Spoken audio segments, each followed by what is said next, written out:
Assalamualaikum warahmatullahi ta'ala wabarakatuh. Selamat datang kembali di channel Pixie Cerita Horor. Untuk kisah kali ini masih ada sebuah cerita dari tulisannya Lentera Merah. Dan untuk kisah yang akan saya bawakan kali ini yaitu sebuah kisah yang berjudul Kandang Mayit. Dan untuk seperti apa kisahnya, mari kita simak berikut ini. Suara piring pecah memantul dari dinding ke dinding, menggema hingga ke langit-langit rumah. Yang suram aroma tumis sambal tercium menyengat di udara, bercampur dengan bau keringat dan parfum murahan. Pratiwi berdiri terpaku di dapur, tubuhnya menggigil menahan sakit di punggung dan perut yang semakin membuncit. "Bagas, kamu kenapa begini?" Suara Pratiwi bergetar, nyaris tidak terdengar di antara napasnya yang memburu. Bagas berdiri di ambang pintu, tubuhnya tegap, wajahnya memerah karena emosi. Namun senyum sinis tidak pernah hilang dari bibirnya. Bagas mengeluarkan sebatang rokok dari saku dan menyalakannya. Perlahan seakan ingin menegaskan bahwa kehadirannya bukan lagi suami, tapi hakim. "Kamu nanya, kenapa? Lihat saja diri kamu, gendut, kucel, kumal, hitam, dan rambut awut-awutan, keringat, bau kecut. Kamu pikir ada cowok yang betah punya istri kayak kamu?" Hina Bagas, tidak peduli dengan apa yang dirasakan oleh Pratiwi. Pratiwi merapatkan lengan ke tubuhnya. Tubuh yang dulu dipeluk hangat oleh Bagas kini seolah asing, menjijikan di matanya. Matanya berkaca-kaca, namun tidak berani menangis. Pratiwi takut, air matanya justru jadi bahan olok-olokan lagi. "Aku sedang hamil, Gas. Ini anakmu. Bukannya kamu janji akan jagain aku?" Suara Pratiwi lirik. "Anakmu, bukan anakku," kata Bagas sembari menghembuskan asap rokok ke arah wajahnya. "Gue gak pernah minta lu hamil, Tiwi. Lagian, kalaupun itu anak gua gak minat ngurus anak dari istri yang udah kayak bolang rusak kayak gini." Hina Bagas. Tiba-tiba terdengar langkah kaki dari ruang tamu. Hak sepatu berderap ringan, lalu memunculkan sosok wanita cantik, ramping berkulit putih. Rambut lurus sebahu dengan gaya mesicis yang tampak disengaja. "Rianti, oh, jadi kamu masih di sini?" kata Rianti sambil melipat tangan di dada. "Kukira kamu sudah pergi atau kamu belum sadar diri kalau Bagas sekarang sama aku." Wanita itu berkata dengan wajah menghina. Pratiwi tercekat, suaranya hilang, dunianya seakan berhenti sejenak. Bagas mendekati Rianti, melingkarkan tangan di pinggangnya dan mencium pipi wanita itu di depan mata istrinya yang sedang hamil tua. "Dia cuma numpang hidup, sayang. Hari ini juga dia pergi. Gue udah bosan lihat dia. Dia ngeliatin gue tiap hari kayak hantu penasaran." Pratiwi linglung, matanya panas, tapi tidak setetes pun air mata jatuh. Tangannya mencari sandaran, namun hanya menemukan meja yang bergetar karena getaran jiwanya sendiri. Di dalam perutnya janin menggeliat pelan, seolah ikut merasakan luka ibunya. Dentuman petir memecah langit seiring dengan tangis langit yang tumpah. Pratiwi menyeret langkah ke kamar. Ia mengepak tas asal-asalan, tidak peduli dengan tangannya yang gemetar. Bajunya basah oleh keringat dan hujan dari jendela yang terbuka. Pratiwi mendengar suara cekikikan Rianti di luar. Pratiwi mendengar suara cekikik Rianti di luar tawa yang menusuk sampai ke tulang belakang. Di depan rumah Pratiwi berdiri membawa koper kecil. Perutnya keras menegang. Ia menoleh ke belakang untuk terakhir kalinya. Bagas tidak menatapnya. Rianti malah sibuk menata tanaman hias. Tidak ada permintaan maaf, tidak ada salam perpisahan. Langit menjatuhkan hujan seperti air mata yang tumpah. Ia berjalan dengan pelan. Perutnya menegang lebih dari biasanya. Di setiap langkah ada rasa nyeri yang menjalar dari tulang pinggang ke paha. Namun Pratiwi tidak boleh berhenti. Malam itu di kontrakan mungil dia, milik sahabat Pratiwi. Dia menggulung lengan bajunya sampai ke siku. Tangannya basah, keringat saat meraih handuk lusuh dari jemuran. Air panas dalam baskom sudah menguap, mengaburkan kaca jendela kecil. "Tahan, Wi, tahan," bisik dia sambil berlutut di samping Pratiwi. Pratiwi mencengkram pergelangan tangan dia. Kuku-kukunya meninggalkan bekas merah. Napasnya terputus-putus seperti orang yang tenggelam. Keringat membajiri wajahnya, membasahi rambut yang menempel di pelipis. Lampu 5 watt bergoyang setiap kali angin malam masuk dari celah jendela. Bayangan mereka menarik di dinding retak. Dia mengelap dahinya dengan punggung tangan, meninggalkan noda basah di bajunya. Dia takut. "Sakit," jerit Pratiwi dengan suara serak. Dia menahan ludah, tangannya gemetar saat mengambil kain bersih dari tumpukan sudut di ruangan. Ia sudah merebus air 3 kali, sudah menyiapkan gunting dan benang, akan tetapi hatinya berdebar seperti genderang. Pratiwi menggigit ujung bantal sampai kapasnya keluar. Matanya melotot, urat-urat di leher mencuat. Tubuhnya melengkung, kaki-kakinya menendang-nendang udara. Desahan itu memenuhi ruangan sempit. Dia melirik jam di dinding. Jarum jam panjangnya bergerak lambat. Suara itu menusuk telinga di tengah keheningan malam. Air dalam baskom berubah warna merah muda, lalu merah pekat. Handuk putih di tangan kini ternoda. Ia mengusap keringat di dahinya, meninggalkan garis merah samar. "Sedikit lagi, Wi." "Nah, iya Wi, udah keluar kepalanya Wi." Ia berteriak, tapi suaranya bergetar. Pratiwi mengerang, suara itu dalam seperti binatang yang terluka. Jari-jarinya mencakai spray sampai robek. Napasnya semakin cepat, semakin pendek. Blak. Bayi keluar, tapi terasa hening. Dia menunduk, tangannya memegang sesuatu yang kecil, licin dan hangat, akan tetapi tidak bergerak. "Tiwi." Suara dia hampir tidak terdengar. Pratiwi mengangkat kepalanya, matanya menatap kosong ke arah tangan dia. Bibirnya terbuka, tapi tidak ada kata yang keluar. Dia menggoyangkan tubuh mungil itu perlahan, mengusap punggung kecilnya dengan ujung jari. Meniupkan napas hangat ke wajah yang pucat kebiruan. Tidak ada respon, tidak ada suara tangis bayi. Hanya detak jam yang kejam yang tidak pernah berhenti. Tangan Pratiwi bergetar saat menyentuh benda bayi tersebut. Dia mengambil alih dari tangan dia. "Ayo," bisik Pratiwi. Suaranya serak, hampir tidak terdengar. "Ayo sayang, menangislah nak." Pratiwi mengangkat tubuh mungil itu ke dadanya, menggunakan tangan yang bergetar, menggoyangnya perlahan, mengusap pipi kecil yang pucat dengan jempolnya. Tidak ada respon, hanya keheningan yang mencekam. Mata dia kosong menatap wajah kecil itu. Bibirnya terbuka, tapi tidak ada kata yang keluar, hanya napasnya yang semakin berat. Pratiwi duduk, dia ingat kejadian itu, membuat dendamnya membara. "Kau sudah membunuh anak kita, Bagas. Sakit hati, dibalas sakit hati. Maaf tidak pantas untukmu," gumam Pratiwi. Pratiwi menghela napas panjang dan menatap ke arah langit-langit kamarnya. Dia ingat ucapan sahabatnya. "Kalau kamu gak dapat keadilan di dunia ini, kadang ada cara lain. Ada cara lain, tapi kamu harus siap terima semua konsekuensinya." Suara itu masih terngiang-ngiang. Dia saat itu sedang membuatkan bubur hangat dan teh manis untuk Pratiwi. Diletakkannya di meja kecil di depan televisi. Pratiwi hanya menatapnya sejenak, lalu kembali menulis sesuatu di buku catatan kecil. Dia penasaran. "Kamu nulis apa?" "Alamat," jawab Pratiwi singkat. Dia mengerutkan keningnya. "Alamat siapa?" tanya dia penasaran. Pratiwi mengangkat kepalanya, tatapannya tajam, seperti tidak berasal dari tubuh perempuan yang baru saja kehilangan anaknya. "Dukun di Duko Singopadu." Dia terperanjat. "Tiwi, jangan. Aku cerita soal itu kemarin cuma pingin kamu punya opsi. Tapi bukan berarti kamu harus." "Aku sudah pilih jalannya dia. Aku mau mereka merasakan apa yang aku rasakan. Aku gak peduli lagi." Suara Pratiwi serak seperti batu yang digerus. Waktu tangannya mengepal, buku catatan itu basah oleh keringat dingin. "Kamu siap menerima konsekuensinya?" "Konsekuensi? Bahkan aku gak takut mati dia." Beberapa hari kemudian, Pratiwi bersiap.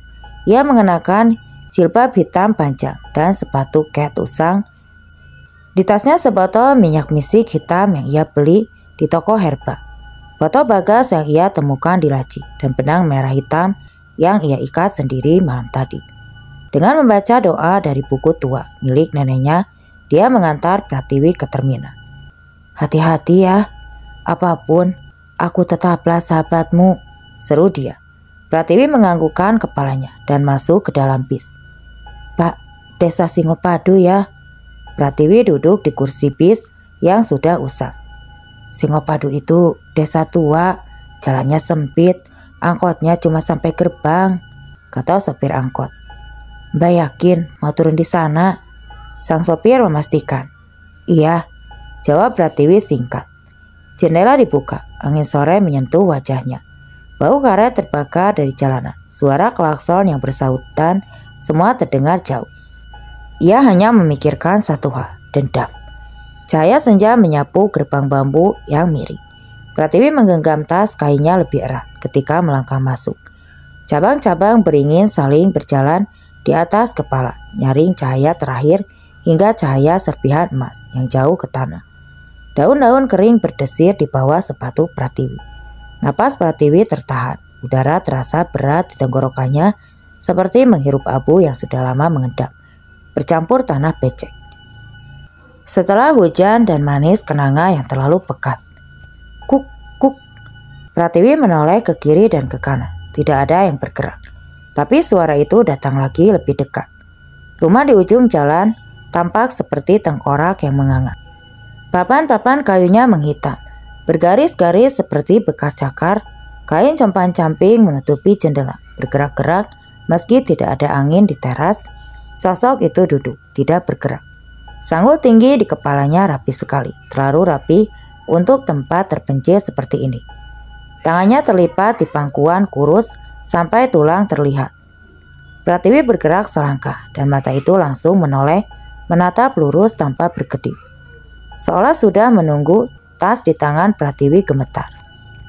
"Kamu Pratiwi?" tanya orang tersebut. Bahkan sebelum sempat Pratiwi menyapa, "Iya," jawab Pratiwi. Suaranya serak. "Kamu sudah dipanggil sejak malam kematian anakmu. Aku sudah lihat bayanganmu dari air kendi," gumam si dukun sambil membuka pintu. Pratiwi mengikuti tanpa kata. Di dalam rumah hanya ada satu lampu minyak dan ratusan botol kecil berisi cairan warna-warni. Bau kemenyan dan bunga 7 rupa menusuk hidung. Lantai rumah berderak saat diinjak. "Ritualnya harus malam Jumat Kliwon, tapi karena malam ini malam 1 Suro juga, ini waktu yang paling kuat," kata wanita itu lagi sambil menaruh 3 dupa di atas nampan. Pratiwi menggenggam ujung pakaiannya, jari-jari tangannya gemetar. "Setelah ini hidupmu tidak akan sama, tapi dendammu akan terjawab. Kau hanya perlu duduk bakar kemenyan dan tanam gambar wajahnya dengan darahmu. Dengan benang ini, dengan rapalan mantra yang kau baca sendiri. Kalau aku gagal?" tanya Pratiwi tanpa ragu. "Kalau gagal, roh yang kau panggil bisa berpaling padamu," jawab wanita itu. "Kalau berhasil?" Pratiwi kembali bertanya. "Dia akan hancur perlahan, tapi begitu pula jiwamu." Pratiwi menatap api kemenyan yang mulai menyala. Api kecil itu seperti menari di dalam kegelapan. Hening malam mulai turun dengan cepat di desa itu. Pagi harinya di Duko Singopadu tidak seperti pagi di tempat lain. Udara terasa lebih berat. Angin tidak bergerak sebebas dan matahari seolah enggan menembus pepohonan besar yang menaungi jalanan setapak menuju hutan di belakang rumah dukun tua itu. Pratiwi bangun dari tikar pandan yang digelar seadanya di ruang belakang. Matanya sembab, tubuhnya letih dan di sekelilingnya aroma kemenyan masih menggantung, menyelinap masuk ke sela rambut dan pori-pori kulit. Ia merasa seperti bangun di dunia yang tidak lagi mengenal waktu. "Sudah siap, Nduk?" Suara Bonarti sang dukun mengagetkannya. Perempuan tua itu berdiri di ambang pintu dapur. Di tangannya nampan tembaga dengan segenggam kelopak mawar dan sesendok minyak kental berwarna hitam pekat. "Sebelum malam datang, kau harus puasa. Bicara, puasa rasa, jangan makan apapun dari dunia ini. Air minum hanya dari kendi. Jangan mengeluh, jangan menangis. Jika kau ingin dendammu sempurna, kau harus jadi batu." Pratiwi mengangguk. Lehernya kaku, bahkan untuk menelan ludah pun rasanya sulit. Pukul 3 sore Pratiwi mulai merapal mantra di dalam hati. Ia duduk bersila di tengah pelataran belakang rumah tempat ritual akan dilakukan di sekelilingnya. Lingkaran garam dan abu melingkari tubuhnya. Kemenyan dan dupa madu telah disiapkan. 3 batang masing-masing mengarah ke timur, selatan, dan barat. Pratiwi menggenggam foto Bagas yang telah dililit benang hitam dan merah. Di dalam tas ada pisau kecil yang tajam, 1 sendok minyak misik hitam, dan secari kain kapan yang diberikan Bonarti. Malam sebelumnya, kain itu berasal dari kuburan bayi yang tidak pernah sempat diberi nama, ujar sang dukun dengan suara lirih. Ia akan membantumu membuka pintu. Pintu apa? Pintu antara dendam dan kematian. Saat matahari menghilang di balik pucuk-pucuk pohon beringin, suara alam perlahan berubah. Burung-burung berhenti bersuara. Angin menjadi terlalu tenang. Suara serangga yang biasanya bersautan kini hanya 1-2 suara jangkrik tua dengan ritme lambat seperti detak jantung yang menunggu ajal. Pratiwi menggigil, akan tetapi dia tidak bergerak. Sekarang, bisik Bonarti dari balik pagar bambu, lepaskan semua rasa takutmu. Ucapkan namanya, bayangkan wajahnya, bacakan doa di dalam batin, lalu tancapkan foto itu ke tanah, beri darahmu dan siram minyak mistik. Lanjut Bonarti. Jari Pratiwi bergetar saat menggores kulitnya dengan pisau kecil. Darah segar menetes ke foto Bagas. Ia meneteskan 3 tetes seperti yang diperintahkan. Pratiwi mengoles minyak pekat hitam itu dengan jari yang sama. Wanginya menyengat seperti bangkai bunga yang bau busuk. Lalu ia menggali lubang kecil dengan tangan, memasukkan foto yang sudah berlumuran darah dan minyak, dan menimbunnya kembali dengan tanah bercampur bau. Malam turun sepenuhnya, langit pekat tanpa bintang, asap kemenyan melingkari kepala Pratiwi, seperti kabut yang menyatu dengan langit. Suara dari kejauhan makin mendekat, bunyi gemerencing gelang, langkah kaki menyeret, dan tarikan napas yang berat. Pratiwi tidak boleh menoleh. Bonarti pernah berkata, jika kau menoleh saat mereka datang, kau tidak akan kembali sebagai manusia. Akan tetapi Pratiwi merasakan napas itu di lehernya dingin, lembab, dan mengandung amarah. Pratiwi, bisik itu mendesis seperti ular kelaparan. Tangan kurus dan dingin menyentuh bahunya. Akan tetapi Pratiwi tidak goyah. Dia terus membaca mantra di dalam hati, terus memejamkan mata. Sampai akhirnya suara itu menghilang tepat pukul malam. Pratiwi kembali ke dalam rumah, tubuhnya lemas, bajunya basah oleh keringat dingin. Namun matanya menyala seperti bara dendam yang menyala lebih terang. Bonarti menatap dari ambang pintu dapur. Ritualmu selesai, tinggal sekali lagi. Dan pintu telah terbuka, kau tinggal menunggu, ujar Bonarti. Berapa lama? Tanya Pratiwi memastikan. Itu tergantung seberapa dalam luka yang kau titipkan di dalam tanah malam ini. Lukaku dalam dan sangat dalam, Bu. Bonarti mengangguk pelan lalu berkata, kalau begitu bersiaplah untuk mendengar cerita mereka, bahkan sebelum matahari esok terbit. Di tempat lain Bagas terbangun dengan teriakan peluh membajiri tubuh dan ia mendapati dirinya telanjang di lantai kamar. Rianti berdiri di sudut ruangan menatapnya dengan wajah pucat. Mas, kamu tadi bicara sendiri. Kamu kenapa? Kok kayak kerasukan? Bagas memandang ke arah langit-langit. Ada bayangan berayun pelan seperti tali gantung. Bagas mengedipkan mata. Bayangan itu hilang. Namun saat ia melihat ke cermin, ia tidak bisa melihat bayangannya sendiri. Rianti menangis. Tubuhnya bergetar. Dia menunjuk ke dadanya yang penuh goresan. Mas, aku gak tahu siapa yang nyakitin aku tadi malam. Tapi aku gak bisa napas. Aku seperti dicekik. Pratiwi duduk di teras rumah tua, menatap ke hutan yang gelap. Angin malam berembus pelan, membawa suara-suara sama dari balik semak.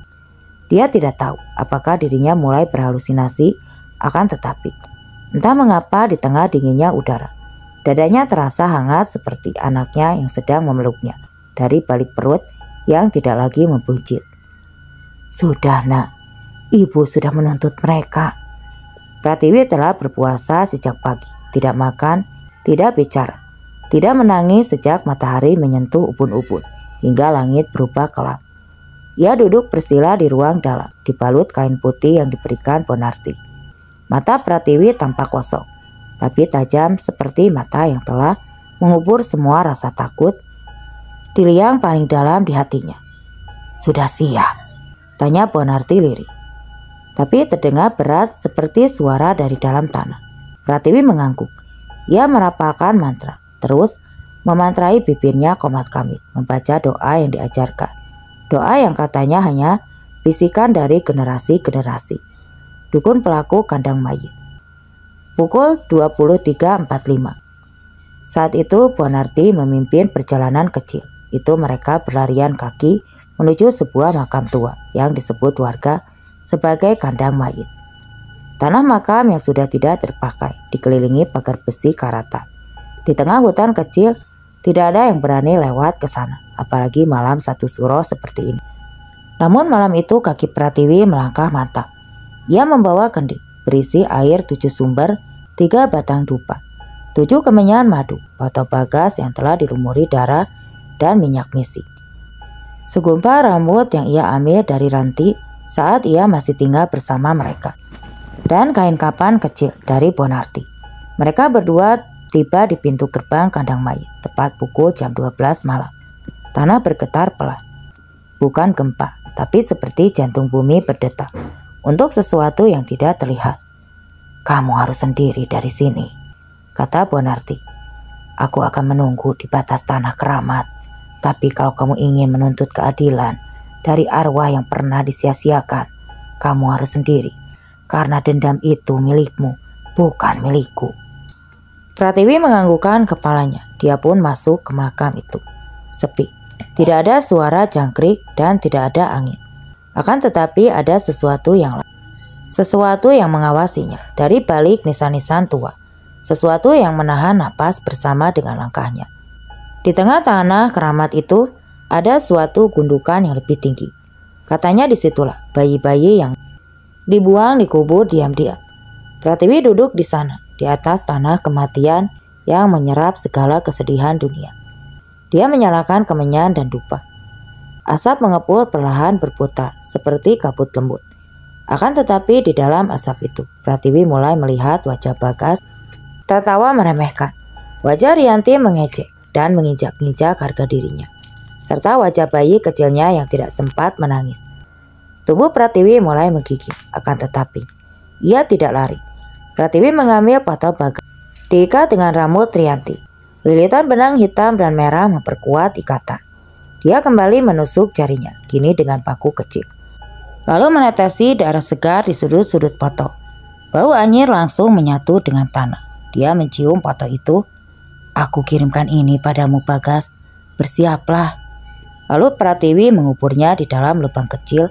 Saat itu juga suara tangisan bayi terdengar dari bawah tanah. Kemenyan mengepul lebih deras. Tanah bergetar pelan. Langit yang semula diam kini bergemuruh, akan tetapi bukan petir, melainkan suara-suara yang ditimbulkan dari tangis bayi. Tangan-tangan kecil mencuat dari tanah. Tangan bayi berlapis tanah dan darah, akan tetapi tidak menyentuh Pratiwi. Mereka menari di sekelilingnya seperti roh-roh kecil yang menunggu diundang di dalam ritual. Lalu muncullah dia, perempuan berambut putih, rambut menjuntai hingga tanah. Wajahnya ditutupi rambut, tapi dari celah rambutnya tampak lubang, bukan mata, tapi lubang hitam tidak berdasar. Bibirnya compang-camping seperti disayat. Sosok itu melayang pelan ke arah Pratiwi, tepat di atas foto yang dikubur. Ia menoleh, atau mungkin hanya bergerak, dan dari balik rambutnya terdengar suara parau. Siapa yang kau pilih untuk disiksa lebih dulu? Pratiwi menelan ludah, napasnya putus-putus. Akan tetapi ia menjawab, Bagas. Sosok itu tertawa, suaranya bergema di seluruh makam yang gelap itu. Dia akan merasakannya, tapi kau juga tidak akan lepas. Saya siap asal mereka merasakannya. Jawab Pratiwi mantap. Dendam bukan cuma membakar musuhmu, tapi juga membakar jiwamu. Pratiwi menunduk, dia tahu. Namun Pratiwi tetap tidak peduli. Sosok itu menghilang perlahan dan makam kembali hening.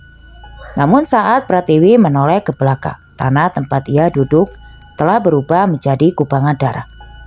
Apa ini? Batin Pratiwi. Ia berdiri dengan tubuh lemas, kaki telanjangnya menginjak tanah becek bercampur darah. Bau anyir di tempat lain. Bagas menjerit di kamarnya. Dia berlari mencakar dinding, mencabuti rambutnya sendiri. Wajahnya bengkak, mulutnya mengeluarkan darah. Di sela ceritanya ia berkata, siapa yang menatapku dari bawah tempat tidur? Kenapa? Kenapa kau tertawa bayi kecil? Rianti, dia melayang di langit-langit. Sementara itu Rianti terbaring dengan tubuh panas seperti bara. Kulitnya melepuh, matanya buta mendadak.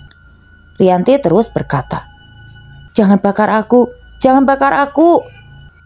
Sementara itu di Singopadu, bayang-bayang tinggi melintasi gerbang besi berkarat. Bonarti berdiri di ambang batas antara tanah suci dan dunia yang telah Pratiwi tinggalkan.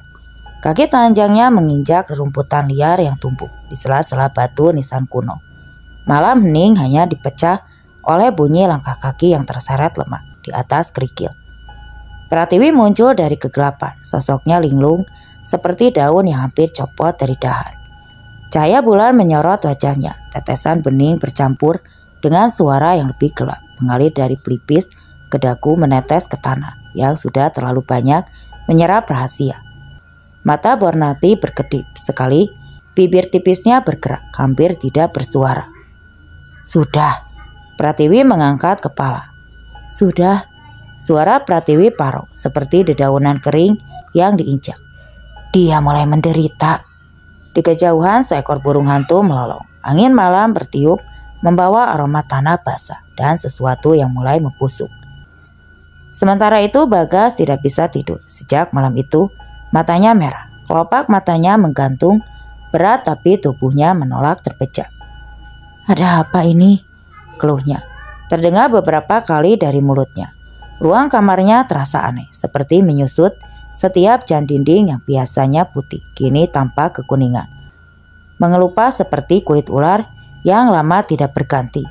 Bau ruangan berubah tidak lagi wangi lavender dari pengharum otomatis, melainkan amis lembab dan sesekali berbau luka terbuka. Bagas duduk di ranjang, lututnya ditekuk, punggungnya menempel ke kepala ranjang. Matanya tidak bisa lepas dari jendela tertutup tirai. Krem hitam itu kadang bergerak sendiri meski tidak ada angin. Kamu gak kerja? Suara Rianti terdengar dari dapur, tapi Bagas hanya diam. Tubuhnya membeku. Aku pesenin makanan ya. Aku juga pusing hari ini, lanjut Rianti. Bagas masih diam. Dia tidak peduli apapun kecuali tirai itu. Bagas yakin, tadi malam dari balik tirai itu ada tangan kecil dan kotor menggenggam tepian kain. Malam sebelumnya adalah awal dari semua kegilaan. Bagas sedang tertidur saat tubuhnya mendadak kaku.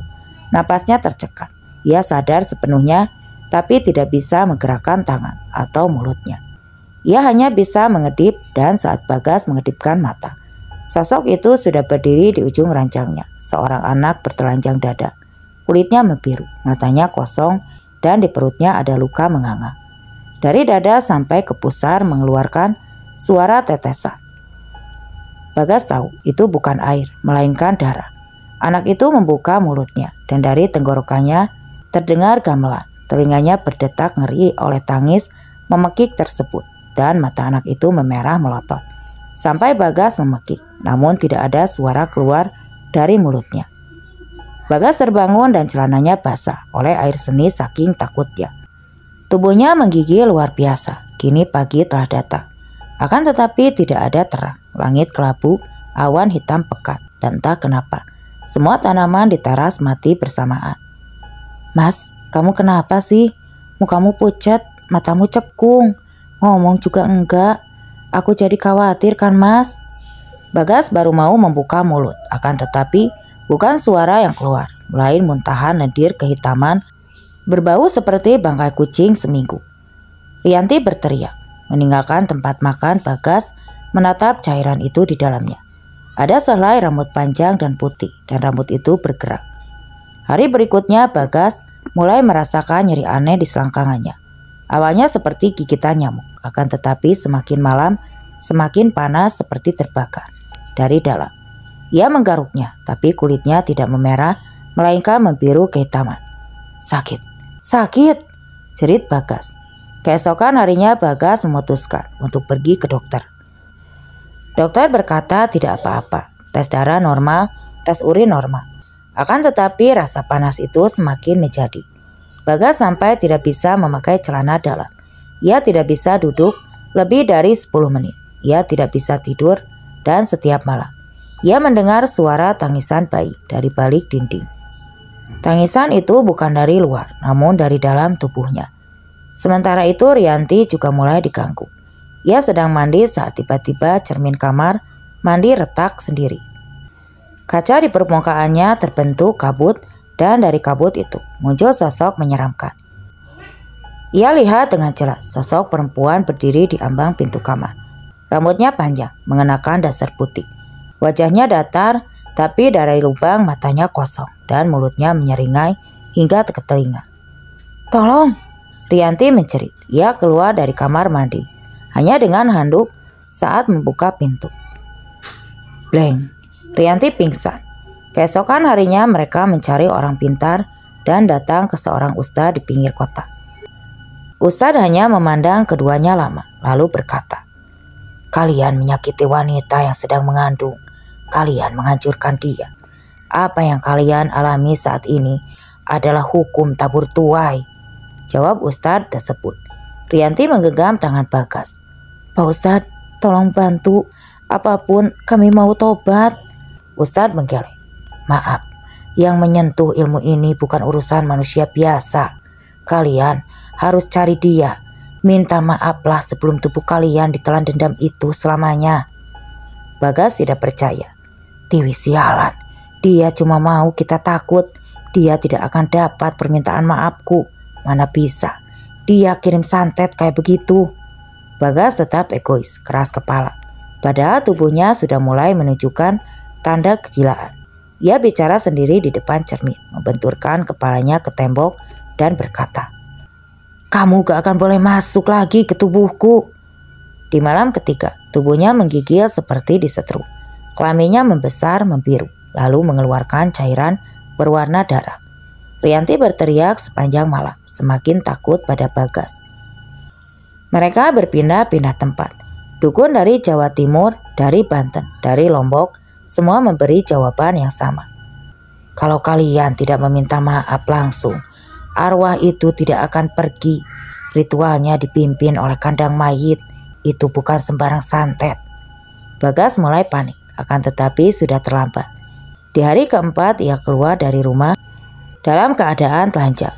Berjalan ke pasar memaki semua orang, mengatakan bahwa bayi di dalam perutnya mau keluar. Bagas dikerumuni warga, polisi datang, namun tidak ada yang bisa menyadarkannya. Rianti juga akhirnya mengalami kendala yang sama. Ia kehilangan kendali. Ia bicara dengan tembok menyerupai boneka dan menangis di kamar mandi karena mendengar suara tangisan bayi di kloset. Malam berikutnya keduanya ditemukan di pinggir jalan jadi gelandangan. Kotor, bau, tidak kenal nama sendiri. Tidak bisa bicara dengan benar, Bagas menggaruk tubuhnya hingga berdarah. Rianti tertawa saat melihat bangkai tikus malam itu dari kejauhan. Pratiwi berdiri di balkon kontrakan barunya memandang langit. Dia tersenyum. "Bagas, kali ini siapa yang mau sama kamu?" Pratiwi tidak bercerita pada siapapun bahwa dia telah pindah ke kota lain dengan nama baru dan identitas baru. Ia hanya ingin hidup dengan tenang setelah semuanya selesai. Malam itu Pratiwi bangun pukul 2 dini hari dengan jantung berdetak sangat cepat. Ada suara gemerencing, bukan dari dalam, tapi dari luar jendela. Ketika ia bangun dan menoleh, jendela kontrakannya tertutup rapat, namun bayangan seseorang berdiri di balik kaca menatapnya dari luar. Padahal kontrakan itu berada di lantai 2. Pratiwi mencoba menenangkan diri. Ia mengambil air wudhu. Bibirnya bergetar saat mencoba membaca ayat kursi. Namun begitu ia menghadap ke cermin kamar mandi, tiba-tiba mulai berembun. Tangan Pratiwi gemetar. Ia mundur. Embun berubah jadi air menetes dari permukaan cermin. Lalu air itu tiba-tiba menjadi darah yang mengalir pelan. Pagi harinya Pratiwi memutuskan untuk tidak pergi bekerja. Ia duduk di kursi kayu tua yang ia bawa dari rumah orang tuanya. Pelan lalu berhenti, seolah seseorang datang. Pratiwi berdiri perlahan. Ia melangkah menuju jendela. Tidak ada apa-apa.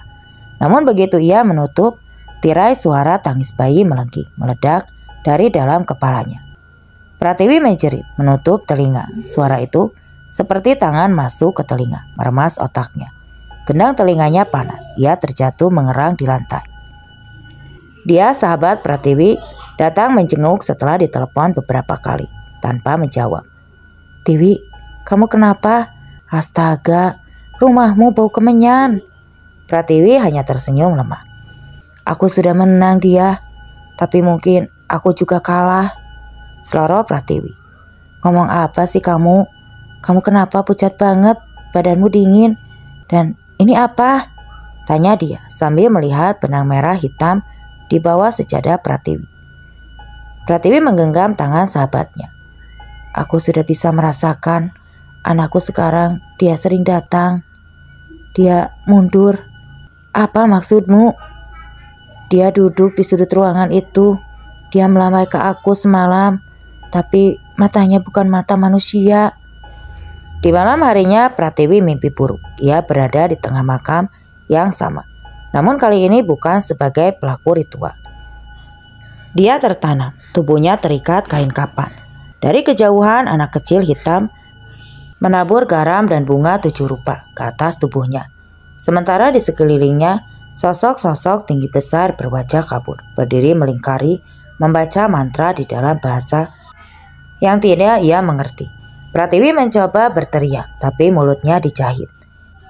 Ia hanya bisa menangis. Dari atas langit, wanita berkebaya hijau melayang turun menaiki dokar yang ditarik kuda putih dengan mata merah. Wanita itu menunjuk Pratiwi dan berkata dengan suara yang menggetarkan tanah, "Kau lupa, kami tidak pernah memberi cuma-cuma. Kau harus membayar dengan jiwamu." "Tidak!" teriak Pratiwi dan terbangun. Dadanya sesak, napasnya terengah, dan ada bekas tanah di telapak kakinya. Ia turun dari tempat tidur, menyalakan lampu. Tidak bisa. Listrik padam, namun dari luar jendela, cahaya bulan penuh bersinar terang dan terlihat dokar berhenti di depan kontrakan. Seorang wanita duduk anggun mengenakan kebaya hijau, lengkap dengan mahkota emas. Wajahnya terlalu indah, akan tetapi juga terlalu dingin. Wanita itu tidak bergerak, tapi kudanya menoleh padanya. Matanya merah mengeluarkan asap. Pagi harinya, Pratiwi demam tinggi. Tubuhnya membiru di bagian dada. Dia memanggil Ustadz. Namun begitu Ustadz masuk dan melihat Pratiwi, ia langsung berhenti di depan pintu. Dia menyimpan dendam yang dibungkus kesepakatan. Apa yang dia minta sudah dikabulkan. Tapi jiwanya kini harus mengabdi pada Ratu Gaib kandang mayit. Bagaimana caranya agar dia bisa lepas? Tanya dia. Dia harus melepaskan dendamnya dan memaafkan. Saat kau meminta setan membalas sakitmu, maka kau telah bersekutu dengan jin itu. Itu hal yang dilarang. Berikan minuman ini saja. Ustadz memberikan air yang sudah didoakan. Beberapa hari kemudian Pratiwi mulai sembuh. Akan tetapi malamnya ia tidak bisa bicara. Lidahnya membeku, lehernya membengkak, dan di dalam tenggorokannya ia merasa ada sesuatu yang mencekik, menekan dengan sangat sakit. Pratiwi terbelalak tidak percaya. Apakah ini mimpi? Setiap saat ia melihat wajah Bagas dan Rianti telanjang kotor menangis di jalan. Bukankah harusnya ia senang? Tidak sama sekali. Ada penyesalan yang kini menyusup nuraninya. Keesokan harinya langit tampak biasa saja. Matahari bersinar malu-malu dan burung-burung masih bersuara seperti biasa. Tapi tidak untuk Pratiwi. Pratiwi merasa seperti berjalan di antara dua dimensi dunia nyata dan dunia gaib. Dia kembali datang membawa bubur hangat dan air jam-jam yang ia dapatkan dari seorang kerabat. Akan tetapi Pratiwi hanya terdiam. Pratiwi menatap kosong keluar jendela. Tiwi, aku minta tolong. Kamu harus cerita apa yang sebenarnya terjadi. Kamu gak bisa terus kayak begini. Pratiwi menoleh pelan, matanya sembab, namun ada sesuatu di sana, seperti bara api yang nyaris padam. Aku sudah menghancurkan mereka, dia. Siapa? Bagas dan perempuan itu, lirih Pratiwi. Dia menarik napas, ia mengangguk seolah mulai menyambung potongan-potongan cerita. Kamu pakai santet ya? Pratiwi mengangguk. Aku datang ke dukun Sengopadu, ke rumah Bonarti. Dia menelan ludah. Kamu tahu ritual itu gak bisa dibatalkan kan? Pratiwi menunduk. Tapi sekarang aku yang diganggu tiap malam. Suara bayi nangis masuk ke telingaku. Kadang aku lihat bayi. Kadang aku dengar Bagas tertawa sambil nangis. Kadang aku lihat aku sendiri duduk di pelataran kuburan sambil menanamkan foto orang-orang yang menyakitiku. Hari berikutnya Pratiwi berusaha memaafkan. Ia menuliskan surat untuk Bagas, bukan surat permintaan maaf, bukan surat untuk dikirim. Sebuah pengakuan, sebuah upaya untuk berkata jujur kepada diri sendiri. Namun saat dia menuliskan kata, aku memaafkan kamu, tinta di kertas mendadak berdarah. Kertas basah oleh cairan merah pekat, tinta berubah darah merah. Pratiwi menjerit, melempar pena dari balik ventilasi. Suara bayi kembali terdengar, namun kali ini berbeda. Suara tawa renyah beberapa hari kemudian. Pratiwi memutuskan untuk bangun dan sholat malam. Ia menangis dalam sujud. Bibirnya bergetar, menyebut satu nama. Ya Allah, ampuni aku. Aku lemah, aku takut, aku dendam, tapi aku tidak mau kehilangan diriku sendiri. Tangis Pratiwi menggema pelan, dan untuk pertama kalinya sejak ritual itu, ia merasa sedikit damai. Namun begitu ia membuka mata, sadadahnya berubah menjadi tanah lumpur hitam, lengket dan dingin. Dari dalam lumpur itu tangan bayi muncul, menggenggam jari Pratiwi, bukan menyeret mencakar, hanya menggenggam pelan, lalu hilang. Pagi harinya Pratiwi mendatangi masa kecil di gang belakang kontrakan, bertemu dengan seorang kiai sepuh bernama Kiai Rahman yang dikenal sering membantu orang kesurupan. Boleh saya minta waktu bicara Pak Kiai? Kiai itu menatap lama. Orang yang datang dengan wajah seperti itu biasanya sedang menanggung beban yang bukan miliknya. Pratiwi menangis seketika ia bercerita semuanya tanpa menyembunyikan apapun. Kiai hanya mendengarkan. Setelah selesai ia berkata, setan akan terus hidup selama kau memberi makan dendammu sendiri. Tapi jika kau ingin lepas, kau harus menebusnya. Memaafkan untuk Bagas, tapi untuk dirimu sendiri. Bagaimana caranya? Tanya Pratiwi putus asa. Datangi kuburannya, cabut fotonya yang kau tanam, agar pria itu tidak tersiksa lagi. Bertobatlah Pratiwi, jawab Kiai Rahman. Mencabut fotonya? Tanya Pratiwi, dadanya berdebar keras. Kiai mengangguk pelan. Benar, dendammu sudah membuat jiwamu mati. Kau harus mengakhiri itu. Apakah itu akan mengembalikan kewarasannya? Biar Allah yang menentukan. Setidaknya kau sudah berusaha. Malam Jumat Pratiwi kembali ke dukun Singopadu. Kali ini sendiri. Bonarti sudah meninggal beberapa hari sebelumnya. Kata orang, ia terlalu banyak mengikuti nafsu manusia hingga terbenam di dalam hati yang mengenaskan, tertusuk oleh kerisnya sendiri. Kuburannya masih ada. Malam itu, Pratiwi kembali duduk di pelantaran kandang mayit, membawa bunga 7 rupa, kendi berisi air, dan sepucuk surat. Surat itu ia tanam di tempat ia dulu mengubur foto Bagas. Pratiwi menunduk menangis. Ya Allah, aku bukan orang baik, tapi aku tidak mau menjadi makhluk yang lebih buruk lagi. Aku maafkan dia, aku lepaskan semuanya. Hembusan angin tertiup dingin, akan tetapi menenangkan. Dari balik kabut sosok wanita berkebaya hijau kembali muncul. Namun kali ini ia tidak mengendarai dokar. Ia berjalan mendekat, wajahnya tenang, senyumnya sedih. Pratiwi, katanya suaranya dingin. Dendammu sudah diterima, tapi jiwamu akan tetap disimpan sampai akhir. Jika kau ingin bebas, kau harus menyerahkan bagian dari hatimu. Apa maksudnya? Sakitmu tidak bisa dibayar dengan luka orang lain. Rohmu harus menjadi milikku, ucap wanita berkebaya hijau itu. Pratiwi gemetar. Ia menggeleng menolak ajakan ratu kerajaan gaib makam kandang mayit. Pratiwi mundur. Dari kegelapan, sosok laki-laki renta berjubah putih muncul. Tongkat kayu hitam di tangannya terangkat tinggi. Kiai Rahman datang. Setan, kau tidak akan membawa Pratiwi, seru Kiai lantang. Wanita berkebaya hijau itu menyeringai. Jemarinya menculur, kabut mengental berubah menjadi bentuk-bentuk hitam, menggeliat seperti ular. Suara-suara lirih muncul dari balik tanah, seolah ribuan mulut memekik tanpa raga. Kiai Rahman, bisik Pratiwi, matanya terbelalak ngeri, memohon pertolongan. Di belakangku nak, bacalah yang kau ingat, ujar Kiai Rahman tanpa berpaling. Dari bibirnya mengalir ayat demi ayat, pertempuran pun terjadi.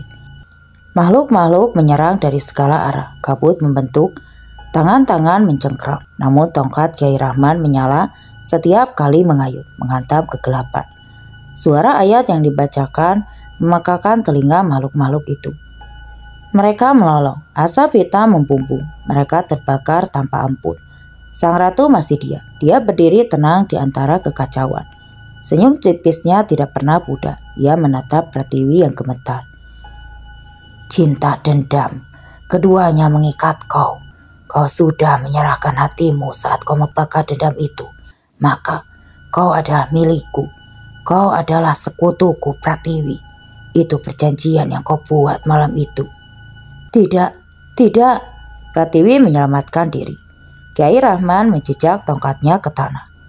Aku tidak akan biarkan. Akan tetapi sang ratu hanya menoleh dengan satu kedipan. Maka tubuh Pratiwi terperanjat dari tanah, terbentang seperti layang-layang patah. Dengan mulut menganga, matanya memutih, sebuah kekuatan menyentak kasar. Sesuatu yang menguasai raga Pratiwi. Pratiwi menjerit. Pratiwi, Allahu Akbar. Kiai Rahman melempar segenggam tanah dari makam suci yang dibawanya. Tanah itu menyala saat menyentuh angin, menghantam tubuh sang ratu. Perjanjian, tetap perjanjian. Dengan satu hentakan, dia mencabut roh Pratiwi dari raganya. Tolong! Teriakan Pratiwi menggema panjang. Bruk! Pratiwi jatuh menghantam tanah, kini tidak bernyawa. Rohmu kini budak di kerajaan kandang mayit. Wanita cantik berkebaya itu hilang dengan desir angin dingin. Kiai Rahman berlutut memeriksa denyut nadi. Innalillahi wa inna ilaihi raji'un. Semoga kau tenang di alam sana nak. Oke teman-teman, sekian untuk kisah kali ini. Terima kasih untuk yang sudah hadir di channel ini. Semoga apa yang saya bawakan dapat menghibur kalian semua. Dan semoga ada pembelajaran dari cerita ini. Terima kasih, wassalam.